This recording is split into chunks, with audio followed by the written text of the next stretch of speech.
இந்த முக கவசர்கள் இந்த மாஸ்க் வித்தை மட்டும் பல லட்சம் கோடி அடிச்சுட்டு போயிட்டாப்ல.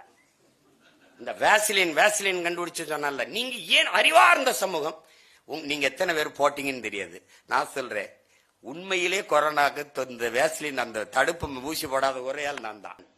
அந்த ஒரு 2 குழப்பம் இருந்துச்சு எனக்கு. என் மேல அக்கறை கொண்ட பல மருத்துவர்கள், தம்பி நீங்க ஒரு வேஸ்லின் போட்டுக்கிறங்க அப்படின்னு. ஏன்னா முதல்வர் நான் 3 டோஸ் போட்டேன், நீங்க போட்டுருங்க அப்படின்னு சொல்லிட்டாப்ல. இப்படி பாஸ்க்கு போட்டுக்கிறங்க, இப்படி 3 டோஸ் போட்டேன், முதல்ல இது போட்டேன் அப்படின்னு. சில மருத்துவர்கள், தம்பி நீங்க போடாதீங்க, பார்த்துக்கிறோம், அது தேவையில்லை அப்படின்னு. அது பெரிய பின்விளைவை ஏற்படுத்தும். ஒரு தெளிவு தான் எனக்கு இருந்தது. பன்னெடுங்காலமாக இருக்கிற புற்றுநோய்க்கு மருந்து கண்டுபிடிக்க முடியல, நீண்ட காலமா இருக்கிற எய்ட்ஸுக்கு தடுப்பு நோய் மருந்து கண்டுபிடிக்க முடியல, சளி இருமலுக்கே கண்டுபிடிக்க முடியல. சளி இருமலுக்கு மருந்து மாத்திரை ஏதாவது இருக்கா? யாராவது சொல்லுங்க, மருத்துவர்கிட்ட சொல்லுங்க. நான் என் தம்பிகள் எல்லாம் மருத்துவராக இருக்கா, இருமல் எனக்கு அடிக்கடி சளி வந்துடும். உலகத்திலே எனக்கு ரொம்ப பிடிச்சது சளிக்குத்தான், அடிக்கடி பிடிச்சிக்கிறோம்.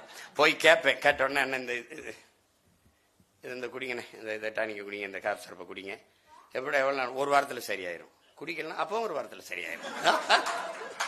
கேட்டேன், ஏன்டா மருந்து இல்லைண்ணே, நல்லா இருப்பீங்கண்ணே, ஏதோ ஒரு இதோ கொடுக்குறோம், இதை குடிச்சா கரும டப்புன்னு தூங்கிருவியா, இருமுறது தெரியாது, அதனால குடிச்சு தொலைங்கண்ணே, ஏனே இப்படி கேள்வியா போட்டு கொல்றீங்க.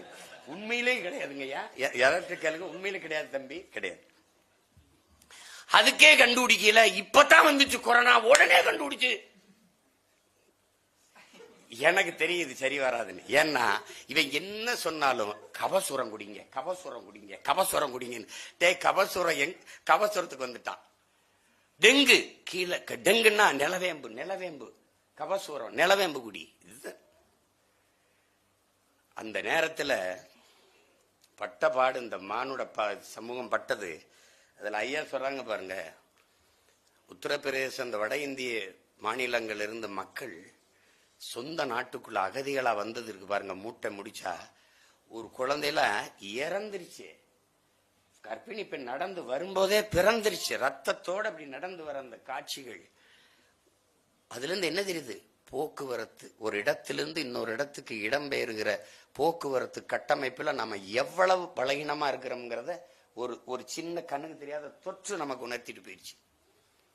மாண்புமிக்க நிதியமைச்சர்கிட்ட ஒரு ஊடகவியலாளர் கேட்கிறாரு, இப்படி மக்கள் அப்படி நடக்க விட்டீங்க, இப்படி பண்ணிட்டீங்களேன்னா, அவ்வளவு சிரமம் இருந்தா அவங்களோட பையன் வாங்கி நீங்கள் கூட நடங்களேன்ட்டாங்க. வருந்துறோம், இந்த ஒரு பெரிய நோய் தொற்று, இதுல இருந்து சரியாயிரலாம், அதுக்கான மக்களுடைய துயரங்கள்ல நாங்களும் பங்கேற்கிறோம், இதை சரி பண்ணுவோம், எல்லாரும் அதுக்கு தான் போராடி கொண்டிருக்கோம் அப்படின்னு ஒரு ஆறுதல் வார்த்தை கூட பதிவு செய்ய கிடையாது. அது ஒரு பெரிய கொடுமையான காலகட்டம்.